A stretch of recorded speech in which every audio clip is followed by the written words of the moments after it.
Muy buenos días, pueblo empapado. Hoy 9 de mayo se cumplen 80 años de la derrota del fascismo. En 1974 tuve la fortuna de iniciar estudios en Moscú, capital de la extinta Unión de Repúblicas Socialistas Soviéticas. Permanecí 6 años, lo cual me permitió conocer de cerca su modo de vida y las permanentes tensiones de la Guerra Fría o amenaza constante de una tercera guerra mundial, para lo cual había que estar preparados. Cada ruso hablaba al menos un idioma diferente al nativo. Todos los edificios tenían subterráneos. Los silos guardaban comida para 10 años de guerra. Todos habían prestado servicio militar y sabían de primeros auxilios, entre otras preparaciones. Estuve cuando solo habían pasado 29 años de finalizada la Segunda Guerra Mundial, que para los soviéticos era la guerra patria, que les dejó 25 millones de muertos y un rezago económico que nunca pudieron superar, porque la vanguardia contra el eje del mal, Berlín, Roma, Japón, siempre la llevó el ejército rojo, el ejército soviético, porque los países aliados, entre comillas, esperaron hasta el último momento que la aviación hitleriana no solo bombardeara el Kremlin, sino la estructura socialista de la URSS, sistema que siempre ha sido y será la real amenaza del capitalismo. Por eso a Berlín entra el ejército rojo y enarbola la bandera con la hoz y el martillo en lo más alto de la ciudad. Sin embargo, fueron los comunistas, socialistas y obreros de todos los países del mundo los que construyeron la resistencia en contra del fascismo. En la retaguardia de los países invadidos fue la izquierda la que lideró las guerrillas o partisanos que mucho daño les hizo a los ejércitos de ocupación, que cuando los derrotaron, la izquierda asumió el poder en países como Rumania, Checoslovaquia, Hungría, Polonia, Alemania Democrática, Bulgaria y Yugoslavia, con los cuales la URSS construyó el sistema socialista mundial con una agrupación económica denominada Consejo de Ayuda Mutua Económica CAME, para enfrentar al mercado común europeo Comecon de los capitalistas, y creó también una alianza militar denominada Pacto de Varsovia para enfrentar a la OTAN. Pero los efectos ideológicos de la izquierda se expandieron a otros países que escogieron el camino del socialismo, como China, Cuba, Corea del Norte, Laos, Vietnam, Afganistán, Albania, Angola, Benín, Camboya Democrática y Camboya Popular, Congo, Mongolia, Somalia, Vietnam del Norte y Yemen del Sur, en los que no se crearon movimientos guerrilleros también denominados de liberación nacional. Unos países aún mantienen el régimen socialista y otros han regresado al capitalismo. Pero la Segunda Guerra Mundial sirvió para sacudirse del 70% de países que estaban en el colonialismo, y las fuentes que inspiraron las revoluciones siguen siendo referentes inevitables para atender los profundos problemas del capitalismo, cuya esencia es la lucha de clases, que solo se resuelve mediante una revolución y no evolución como quieren los neoliberales y tibios modernos.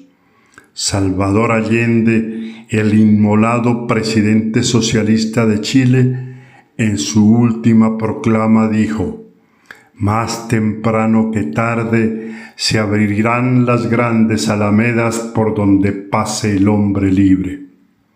Gloria eterna a todos los luchadores por la paz que han entregado su vida por la vida de los demás. Cuenta la señorita Getial que la imagen del presidente sube al 45% según las encuestas de los medios ligados a la oposición. Eso significa que al menos tiene 10 o 15 puntos más si contaran la verdad. Petro tiene arrinconada a la derecha que está más partida que bulto de canela, sin liderazgo unificador, sin propuestas y con papá Uribe más enredado penalmente que una serie de Navidad. El país nacional no quiere regresar a gobiernos de los Uribes, Pastrana, Gaviria, Enríquez, Benavides, Velasco, Daza y Giles y Chiquitines, no más de los mismos, así nos coma el tigre, más que sea el de la rebaja o el de las cobijas ecuatorianas. Durante 3 fumatas en el Vaticano, por fin salió humo blanco. Enhorabuena, porque ya estaban listas las fumatas de Rumipamba, el aeropuerto de Torobajo y del Palacio de Nariño. Par golpes de humo y listo el pollo, o mejor el papa, dice la Getial. Tía Martuchis no reconoce el ranking de universidades elaborado por particulares, solo las mediciones del Ministerio de Educación, mismo que Guita señaló de intervenir la UDENAR si no votaban por ella. Háblele, primo. Daniel Quintero, exalcalde de Medellín, dice que hay que cerrar el Congreso y resetear la política. Buena propuesta, lo respaldo. El alcalde de Pasto no acepta el informe financiero de la CEPAL, de la Donosa Maritza, gerente vitalicia que tiene más puestos que un bus escalera. La alcaldesa de Puerres alebresta a los alcaldes en Cartagena en contra de Petro porque no les ha dado billuco. El presidente responde que el reclamo debe ser a los congresistas que ellos, los alcaldes, apoyaron y no le aprobaron la ley de financiamiento, que están miccionando fuera del mate. La Getial, con su malicia indígena, dice que los entiende porque están preocupados porque no tienen para cumplir sus promesas y recuperar sus inversiones, entre comillas. El 1 de mayo, Petro no debió lanzar la proclama de libertad o muerte, sino apuntalar su consigna de cambiar el escudo nacional por libertad y orden justo, que es por lo que estamos luchando. Pero Petro es Petro. El Partido Conservador anuncia su respaldo a la candidatura de un liberal para ocupar la presidencia del Senado. Otra vez Frente Nacional, desprestigiado, anacrónico y excluyente, que dio origen a las guerrillas y a partidos alternativos como el MRL, la NAPO y la UNO. Otra vez el presidente Petro desautoriza a su canciller Saravia por convocar sin su autorización a la Comisión Asesora de Relaciones Exteriores, dizque para discutir la adhesión de Colombia a la ruta de la seda de China.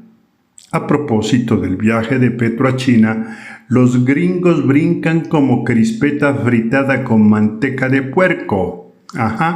Primero nos ponen aranceles, nos quitan la ayuda de la USAID, nos amenazan con desertificarnos y no quieren que busquemos otros nichos comerciales. Tienen huevo, como diría el de los 3 huevitos Uribe, o uno más grande que el de avestruz.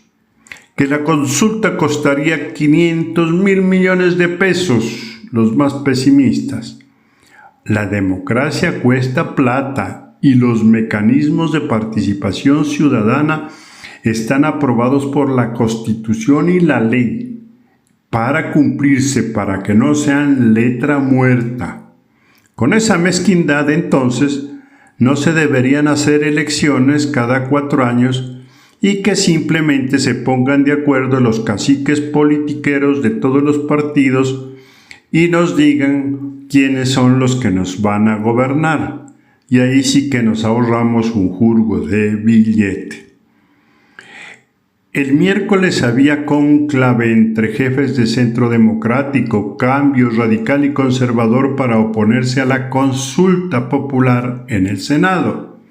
Otra embarrada de la derecha, oponerse a un mecanismo constitucional y más oponerse a devolver los derechos laborales suprimidos por ellos mismos. El nuevo Papa León XIV es más que un estadounidense, dice Petro. Sus ancestros inmediatos son latinos, españoles y franceses, y vivió 40 años en el Perú. Representa a millones de migrantes del mundo. Viene de Chicago, ciudad obrera y progresista de los Estados Unidos. Siento esperanza, dijo Petro. La derecha calla, siendo que se identifica plenamente con el azul virginal. Justicia sin vergüenza. El juzgado tercero de Barranquilla absolvió a Julio Gerlain, ojo, porque no sirvieron las pruebas ni testimonios de Aida Merlano. Igualitico a lo que está pasando con el hermano de Uribe. A los de la unidad de riesgo les dieron menos de 6 años de guandoca.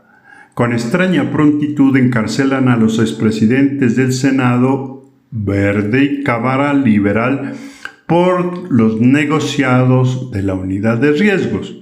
La Jetial pregunta si para atrás no saquearon esa entidad, por ejemplo, con la reconstrucción de Mocoa en la era de Duque, que hasta ahora no ha podido ser reconstruida.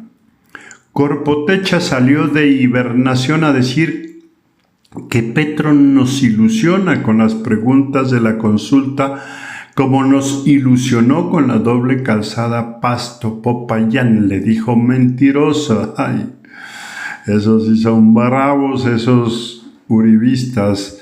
Dolida porque se hundió la ley de transfugismo con la que se iba a voltearepear al Centro Democrático como candidata al Senado por el clan de Cumbal, que es uribista pura sangre.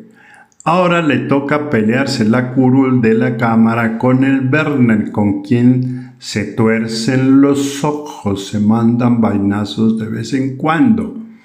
Otra que salió de la caverna fue Miriam Churita a recibir un pergamino de la asamblea y dijo que estaba viva, que no se había muerto, como todos los políticos. La indiamente, entre comillas, de Aico ya sacó candidato al Senado. Este es Gilberto II. La consulta es un gran cabezazo que le dio la vuelta a la torta al poner a la oposición como responsable del fracaso de la política social. Todos vamos a votar por el joven Juan Pablo Botina para que se ericen de verdad. La vida es extraña. Venimos sin nada y luchamos por todo. Y al final lo dejamos todo y nos vamos sin nada. Viringuitos, como llegamos al mundo. Hablando de humor, el finado Papa Francisco recordaba a Tomás Moro, quien decía: felices los que saben reírse de sí mismos porque nunca terminarán de divertirse. Eso es todo por hoy. Nos pillamos el próximo viernes si Dios nos da vida, salud y algo de dinero. Chao.